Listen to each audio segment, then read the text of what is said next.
இந்த கடன் அடைப்பதற்கு ஒரு அற்புதமான ஒரு நல்ல நாள் இருக்கு. அது என்னைக்கு, அந்த டேட் என்ன, டைமிங் என்ன, அந்த டைம்ல நம்ம என்ன வகையில மைத்ரேய முகூர்த்தம் அப்படின்னு சொல்லுவாங்க. இது என்ன சார் கல்யாண முகூர்த்தம் கேள்விப்பட்டிருக்கேன், நிறைய முகூர்த்தம் கேட்டு இந்த மைத்ரேய முகூர்த்தம் அப்படிங்கிறது வந்து பாத்தீங்கன்னா கட கட கட கட கடன்னு இது எப்படி வரக்கூடிய இந்த மைத்ரேய முகூர்த்தத்தை எல்லாருமே பயன்படுத்திக்கோங்க. சீக்கிரமா கடன்ல இருந்து வெளியில வந்துடலாம்.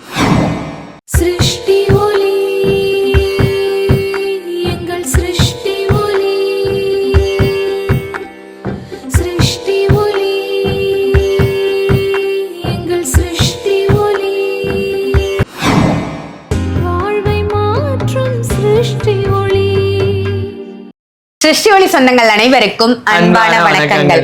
இன்னைக்கு நம்ம சிருஷ்டி ஒளியில எதை பத்தி தெரிஞ்சுக்க போறோம் அப்படின்னு பாத்தீங்கன்னா, கடன் இல்லாத மனுஷங்களே கிடையாதுங்க. கடன் வாங்குறது ஒரு விதத்துல நல்லதுதான், ஏன்னா கமிட்மெண்ட் அப்படின்னு இருக்கும், அப்பதான் நம்ம ஓட முடியும். அதுவே அதிகமாயிடுச்சுன்னா அந்த கடனை எப்படி அடைக்கிறது அப்படின்ற தலை சுத்தலும் ஜாஸ்தி ஆயிடும். ஸோ இந்த கடன் அடைப்பதற்கு ஒரு அற்புதமான ஒரு நல்ல நாள் இருக்கு. அது என்னைக்கு, அந்த டேட் என்ன, டைமிங் என்ன, அந்த டைம்ல நம்ம என்ன செய்யணும், அதை பத்தி தான் இன்னைக்கு சாய் பாலாஜி அவர்கள் சொல்ல போறாங்க. வாங்க தெரிஞ்சுக்கலாம். முழு பதிவையும் பாருங்க. கடன் இல்லாத ஒரு நிம்மதியான வாழ்க்கை நம்ம எல்லாருமே சேர்ந்து வாழலாம். வணக்கம் ஜி. வணக்கம் சார். ஜெய் புவனேஸ்வரி. சொல்லுங்க ஜி, ஒவ்வொரு மாசமும் நம்ம இந்த மைத்ரேய முகூர்த்தத்தை பத்தி சொல்லிட்டு இருக்கோம்.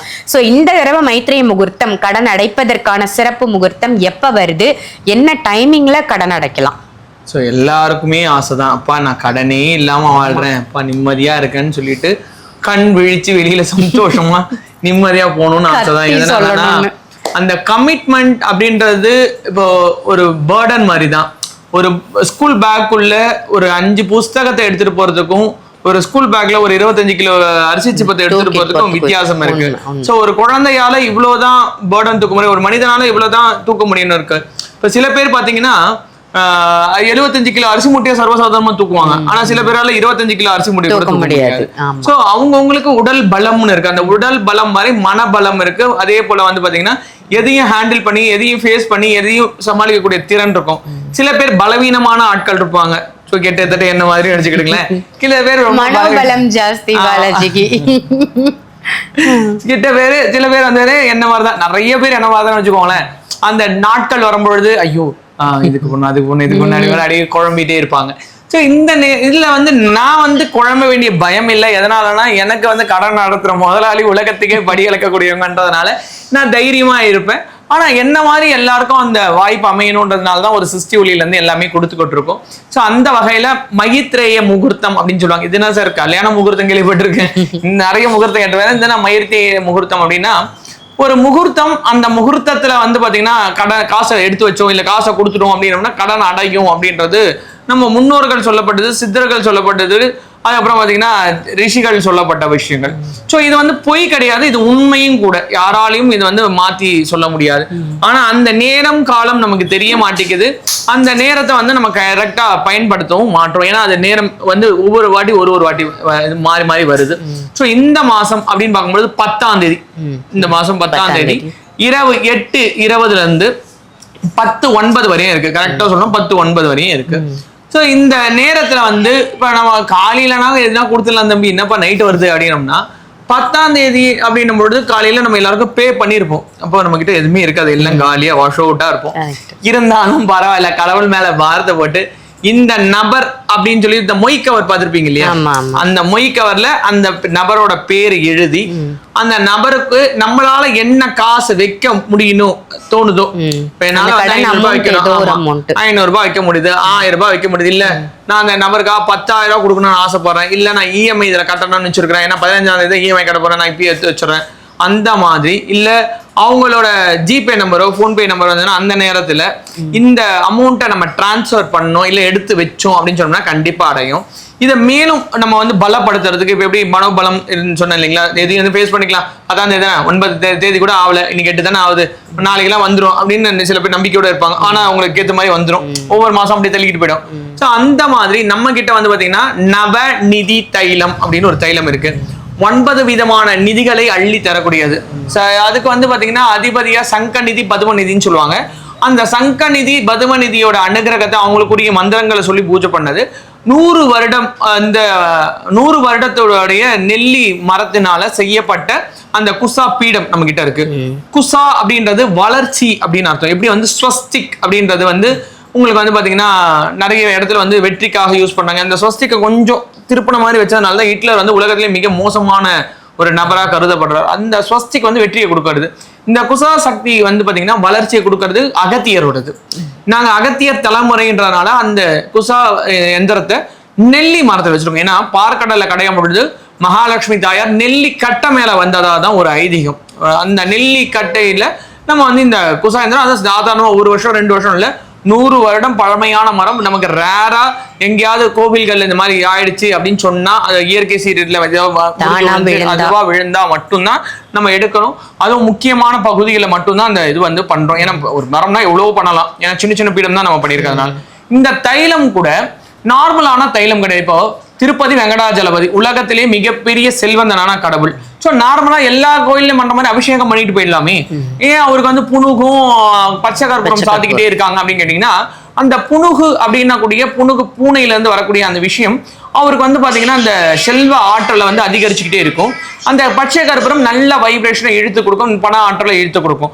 அதே போலதான் சித்தர் குறிப்பில் நம்ம காம்பவுண்டா நம்ம இந்த வந்து பாத்தீங்கன்னா தேடி அலைஞ்சு இந்த 9 விதமான தைலங்கள் கூட்டு கலவையா கொண்டு வந்து அந்த குபேரனோட அனுகிரகமும் அந்த லக்ஷ்மி தேவியோட ஆகாஷ சக்தியும் சங்கநிதி பதுமநிதி. ஏன்னா கீழே இருக்கிறவங்க எப்பயுமே சொல்லுவோம், எந்த ஒரு வேலையானோம்னா கீழே இருக்கிறவங்க கிட்ட ஒரு 10 ரூபாய் கொடுத்தா கூட டக்குன்னு ஆயிடும். எடுத்துக்காட்டுக்கு நம்ம ஸ்ட்ரீட்ல லைட் எரியல, அந்த பக்கம் அந்த லைன்மேன் போற தம்பி லைட் எரியலப்பா போட்டு கொடுத்துருப்பா, நான் பண்ணேன் அவர் உடனே கயிறு போட்டு டப்பு ஏறி பண்ணிட்டு ஒரு 100 ரூபா கொடுத்துட்டு ஒரு நம்பர் வாங்கி வச்சிருவோம். ஏன்னா ஒன்னா டக்குன்னு கூப்பிட்டா வந்துருவாரு. லைட் எரியலன்னு சொல்லிட்டு நான் நேரா போய் சிஎம் கிட்ட சொன்னேன்னு வச்சுக்கோங்களேன். சிஎம் என்ன பண்ணாரு, ஏன்பா ஏதோ லைட் எரியும் அப்படின்னு சொல்லி அவர் இன்னொருத்தர் அதே லைன்மேன் வந்துரும்.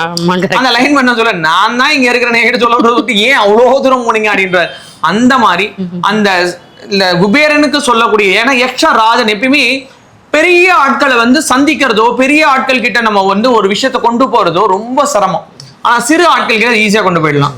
இப்போ குருவை நம்ம ஒரு பப்ளிக் ஃபங்க்ஷன்ல பாக்குறதுக்கும் நம்ம பக்கத்துல உட்காந்து பாக்குறதுக்கும் வித்தியாசம் இருக்கு. ஸோ நம்ம இடத்துல வந்திருக்கிறாங்க, நம்ம ஈஸியா பேச முடியும். ஆனா அவங்களோட இடத்துல நம்மளால போய் இது பண்ண முடியும். ஸோ இந்த நவநீதி தைலத்தை அந்த பணத்துல தேய்ச்சி அந்த நெல்லி பீடத்து மேல அந்த மொய் கவர்லயே வைக்க சொல்லுங்க. வச்சுட்டு மனசார வேண்டி அதுல வந்து பாத்தீங்கன்னா இந்த பாரிஜாதம் சொல்லுவாங்க இல்ல மனோரஞ்சிதம், இந்த 2 பூல ஏதாவது ஒரு பூ மேல வச்சு இந்த வனம் வந்து அபிரமிதமா வளரணும். அந்த நபரோட கடனை 1 பைசா நயா பாக்கி இல்லாம நான் கொடுத்துடணும். எதுக்கு இந்த பூ வைக்க சொல்லியிருக்கேன்னா, இந்த பூவோட இது வந்து தேவலோக மலர் சொல்லுவாங்க. இந்த பாரிஜாதம் தேவலோக மலர், மனோரஞ்சிதமும் தேவோட தன்மை இருக்கும். அது வாசனையும் வித்தியாசமா இருக்கும். இல்லைன்னா செண்பகம், இந்த 3 பூல ஏதாவது ஒன்று, மனோரஞ்சிதம் பாரிஜாதம் இல்லைன்னா செண்பகம், இந்த 3 பூல ஏதாவது ஒரு பூ இல்ல 3 பூ கிடைச்சாலும் ரொம்ப சந்தோஷம். அந்த மொய்க்கவர் மேல வச்சு மனசார வேண்டி அந்த பணத்தோட அந்த எப்படியும் அந்த காயம் இல்லையா அந்த பணத்தோட உள்ள வச்சிடணும். என்னைக்கா வேணாலும் அதை வந்து அவங்க கிட்ட கொடுத்துட்டோம்னா அவங்க வாங்கிட்டாங்க, அது குளிகை நேரமா இருக்கு, வளர்ப்பிற குளிகை நேரம் செவ்வாய்க்கிழமையா இருக்குன்னா அவங்களுக்கு வந்து பாத்தீங்கன்னா கட கட கட கட கடன்னு பணம் அடைஞ்சிரும். இது எப்படி பார்த்தா சாத்தியம்னா, வருமானம் எப்படி வருதுன்னே நமக்கு தெரியாது. நம்ம வந்து நார்மலா எப்பயும் போல கடை திறப்போம், எப்பயும் போல வேலைக்கு போவோம், எப்பயும் போல எல்லாம் இருக்குமோ. ஆனா அந்த அந்த திதி அந்த முகூர்த்தம், அதனாலதான் வந்து பாத்தீங்கன்னா கல்யாணத்தை எப்ப வேணா பண்ணிக்கலாமே. எதுக்கு முகூர்த்தம் குறிக்கிறாங்க? எப்ப வீடு வேணா எப்ப வேணாலும் கிரக பேச வீடு கட்டியாச்சு எப்ப வேணா உள்ள போயிடலாமே. பால் காசத்துக்கு ஒரு முகூர்த்தம், கிரக பேசம் பண்றதுக்கு ஒரு, இந்த மாதிரி கடன் அடைகிறதுக்கு மூதாதையர்களால முன்னோர்களால சித்தர்களால ரிஷிகளால வகுக்கப்பட்ட ஒரு அற்புதமான முகூர்த்தம். ஸோ இந்த முகூர்த்தத்துல எல்லாராலையும் எல்லாத்தையும் பண்ண முடியாதனால வீட்லயே பண்றதுக்கு நம்ம கிட்ட நெல்லி அத்திப்பீடமும் நவநீதி தைலமும் இருக்கு. நான் சொன்ன 3 பூக்கள் வச்சு மனதார வேண்டி வச்சு பாருங்க. கண்டிப்பா அவங்க கிட்ட கொடுத்த நிமிஷத்துல இருந்து, அதாவது செவ்வாய்க்கிழமை செவ்வாய் ஓரை குளிகை நேரமா இருக்கணும், வளர்பிறை அது செவ்வாயா இருக்கணும். ஸோ இந்த மாதிரி பண்ணிட்டீங்கன்னா 100%, ஏன்னா அந்த இந்த நேரத்துல கொடுக்க முடியாது, நைட் நேரம், நைட்ல கொடுக்க மாட்டாங்க நிறைய பேர், 6 மணி தனிச்சு நாம எதுவுமே கொடுக்க மாட்டாங்க. அதனால அந்த நேரத்துல கொடுத்தாங்க கட கட கடன்னு கடனும். சூப்பர் சூப்பர், ரொம்ப ரொம்ப அருமையா இந்த மைத்ரேய முகூர்த்தத்தின் சிறப்பு என்ன, என்ன டைம்ல கொடுத்தா உங்களுக்கு கடன் அடையும், எப்படி கொடுத்தா கடன் அடையும், என்னென்ன புஷ்பங்கள் பயன்படுத்தணும் அப்படின்னு ரொம்ப அழகா தெளிவா சாய் பாலாஜி அவர்கள் இன்னைக்கு நமக்காக சொன்னாங்க. நிச்சயமா இப்ப வரக்கூடிய இந்த மைத்ரேய முகூர்த்தத்தை எல்லாருமே பயன்படுத்திக்கோங்க, சீக்கிரமா கடன்ல இருந்து வெளியில வந்துடலாம். இதே மாதிரி வேற ஒரு நல்ல பதிவுல சாய் பாலாஜி அவர்களோட உங்களை நான் சந்திக்கிறேன். நன்றி, வணக்கம். சிருஷ்டி ஒளி, எங்கள் சிருஷ்டி ஒளி, சிருஷ்டி ஒளி, எங்கள் சிருஷ்டி ஒளி, வாழ்வை மாற்றும் சிருஷ்டி